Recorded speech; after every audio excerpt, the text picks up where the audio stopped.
I thought it would be a routine knock, the kind you barely remember.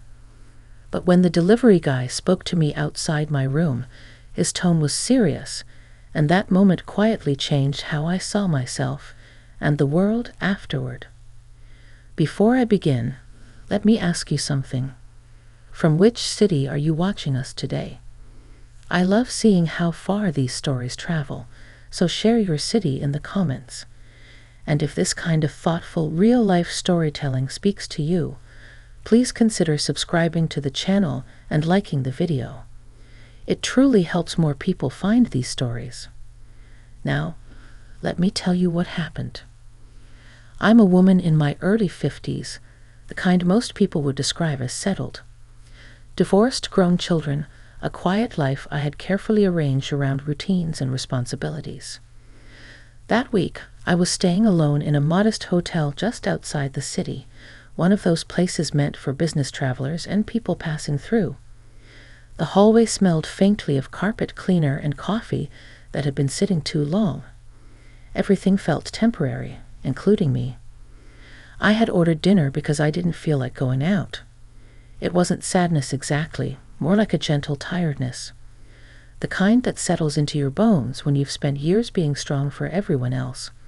I was standing near the window when I heard the knock. Firm, not rushed. When I opened the door, he stood a respectful distance back. Mid-30s, maybe early 40s, wearing a delivery jacket that had seen better days. His eyes met mine, then shifted briefly to the floor, as if choosing his words carefully. "Ma'am," he said, and then paused. His tone was serious, not uncomfortable, just deliberate. "Before I hand this to you, I need to say something." That caught me off guard. My first thought was that there was a mistake with the order. I nodded, waiting. He took a breath. "I noticed your name on the order. My mother has the same name. She's about your age. I just wanted to say, you have a calm presence. It matters more than people realize." No one had spoken to me like that in years. Not with expectation, not with familiarity, just a simple observation offered with respect. The hallway felt suddenly quieter, as if the walls were listening. I smiled, unsure what to do with the warmth spreading through my chest. "Thank you," I said. My voice sounded steadier than I felt. "That's very kind." He handed me the bag carefully, like it contained something fragile. Our fingers didn't touch, but the moment lingered. He nodded once, a small, sincere gesture, and said, "I hope you have a peaceful evening." As I closed the door, I leaned against it for a moment. The room hadn't changed, but I had. It wasn't about him, not really. It was about being seen without being asked to perform or explain myself. I ate my dinner slowly that night, thinking about how unexpected connections can appear in the quietest places.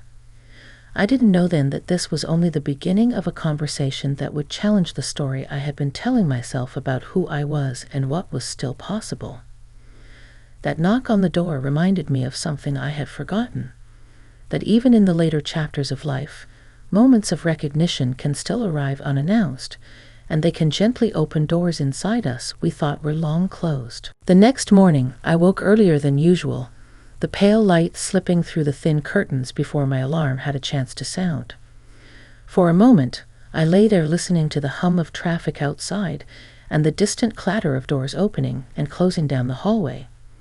It took me a few seconds to remember why my chest felt oddly light, like something unfinished was waiting for me to notice it. I told myself it was silly to think about the delivery guy again. People cross paths every day. Most of them vanish from memory as quickly as they arrive.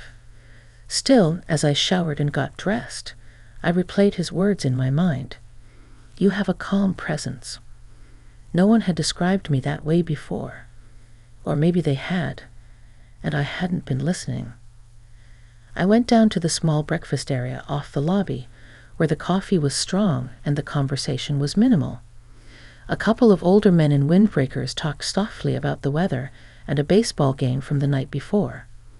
I took my cup and sat by the window, watching the parking lot fill and empty again. Life moving forward, one small action at a time.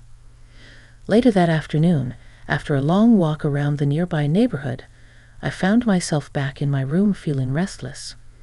I decided to order a coffee and something light to eat. When I placed the order, I didn't think about who might deliver it. But when the knock came, my heart gave a small, surprising jump. It was him again. He seemed just as surprised to see me. "Oh," he said, then smiled, a little more relaxed this time. "Hello again." "Hello," I replied. I felt oddly self-conscious standing there, like I was back in my younger years, unsure of how I was coming across. He handed me the cup and bag, then hesitated. "I hope yesterday didn't come across the wrong way," he said. I just felt like saying it. "It didn't," I assured him. "It actually meant a lot." He nodded, relieved. "Good. Sometimes it's easy to forget people carry more than what we see." There was a pause, comfortable but charged with curiosity. From somewhere down the hall came the sound of a television laugh track. He shifted his weight slightly. "I'm Daniel," he said, "if you don't mind me sharing my name." "I don't mind," I said. "I'm Margaret." He repeated it softly, as if testing the sound. "That suits you." We stood there a moment longer than necessary, neither of us rushing to end the exchange. Then he glanced at his phone. "I should keep moving," he said, "but I'm glad we talked again." "So am I," I replied. When the door closed this time, I didn't lean against it. I stood in the middle of the room, coffee warming my hands, realizing something had shifted. It wasn't romance or fantasy. It was the simple act of being acknowledged, of having a conversation without an agenda. Over the next couple of days, our paths crossed a few more times. Always brief, always respectful. Sometimes just a nod or a few exchanged words. Each interaction added a layer of familiarity, like pages slowly filling in a book. One evening, as I sat by the window watching the sun dip behind the buildings, I reflected on how easily life narrows when you let it. How you start believing the best parts are behind you. Daniel didn't change my circumstances, but he reminded me that curiosity, kindness, and connection don't expire with age. And that realization stayed with me, quietly preparing me for what would come next. By the third day, the hotel no longer felt like a temporary stop. It felt like a pause, a place where time slowed just enough for me to notice my own thoughts again. I had spent the morning reading by the window, the book resting on my lap more than in my hands. My attention kept drifting, not toward Daniel himself, but toward what our brief exchanges had stirred in me.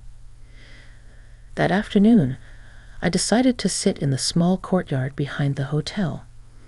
It wasn't much to look at, just a few benches, a struggling tree, and the sound of distant traffic softened by brick walls. I brought my tea with me and wrapped my hands around the cup, letting the warmth ground me. I was thinking about my life before the quiet years, before everything became practical and planned. I didn't notice him at first. He approached slowly, like someone who didn't want to interrupt a private moment. When I looked up, he raised his hand in a small greeting. "I didn't expect to see you out here," he said. "I could say the same," I replied, smiling. "I needed some air." He nodded. "Me too. It's been a long day." He didn't sit right away. Instead, he gestured to the bench. "May I?" "Of course." We sat with a respectful space between us, the kind that acknowledges comfort without assumption. For a few moments, we just listened to the sounds around us. It felt natural, not awkward. That surprised me. "I don't usually stop like this," he said eventually. "But talking with you, it slows things down in a good way." I looked at him, really looked this time. There was a thoughtfulness in his face, a weariness that mirrored my own in a different way. "I feel that too," I said. "Life moves fast until one day you realize you haven't checked in with yourself for a while." He smiled at that. "My mother says something similar.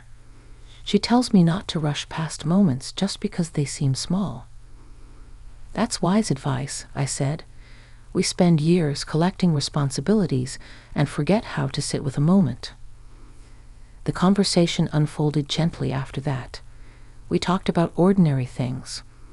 His work, my children, the places we'd lived. Nothing dramatic, nothing heavy. But beneath it all was a sense of shared understanding, of two people acknowledging where they stood in life without judgment. At one point he said, "I hope this doesn't sound strange, but you seem very sure of who you are." I considered that. I wasn't always, I admitted, and some days I still question it. But I've learned that certainty doesn't come from knowing everything. It comes from accepting what you don't. He let that sink in. I'm still learning that. When we stood to leave, the sun was already lowering, casting long shadows across the courtyard. He walked with me toward the entrance, then stopped.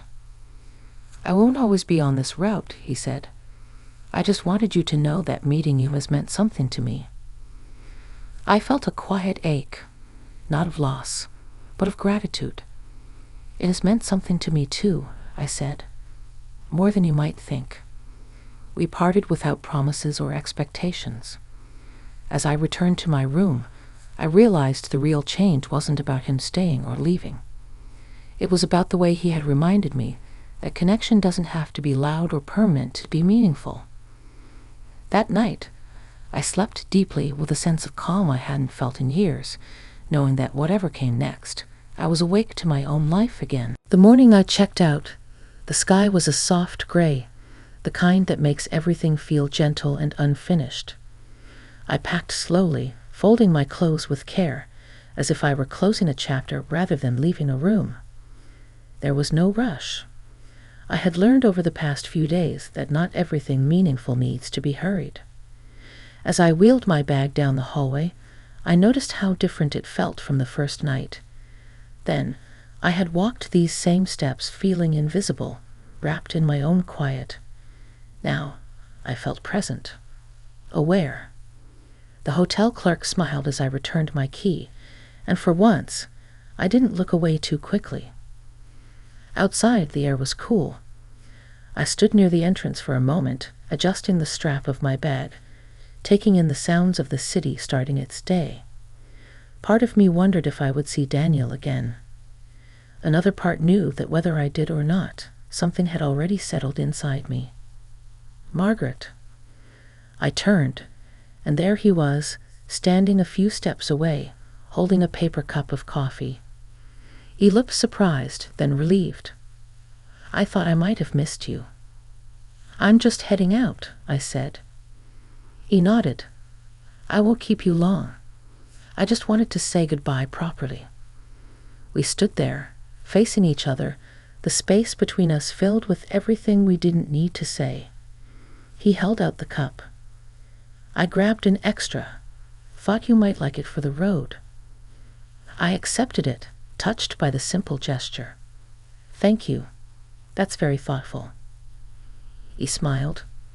"You know, meeting you reminded me that people don't stop growing just because life tells them they should settle. I'll remember that." His words stayed with me. "And you reminded me," I said, choosing my words carefully, "that it's never too late to feel seen, or to listen when life whispers instead of shouts." There was a pause. Not heavy, not awkward, just full. "I wish you well, Margaret," he said. "I wish you well too, Daniel. We didn't exchange numbers. We didn't make plans. We didn't promise anything beyond the moment. And that was enough." As I walked toward my car, I felt a quiet strength in my steps. Driving away, I reflected on how unexpected encounters can leave lasting marks. Not because they change your direction, but because they remind you that you are still capable of connection, reflection, and growth. Back home, in the rhythm of my everyday life, I found myself carrying that reminder with me. I spoke a little more honestly. I listened a little more closely. I allowed myself to be present in ways I hadn't before. The delivery guy with the serious tone didn't become a story of romance or regret. He became something better. A moment of recognition. A reminder that even in the later seasons of life, there are still doors that open quietly, asking only that we notice them. And I did.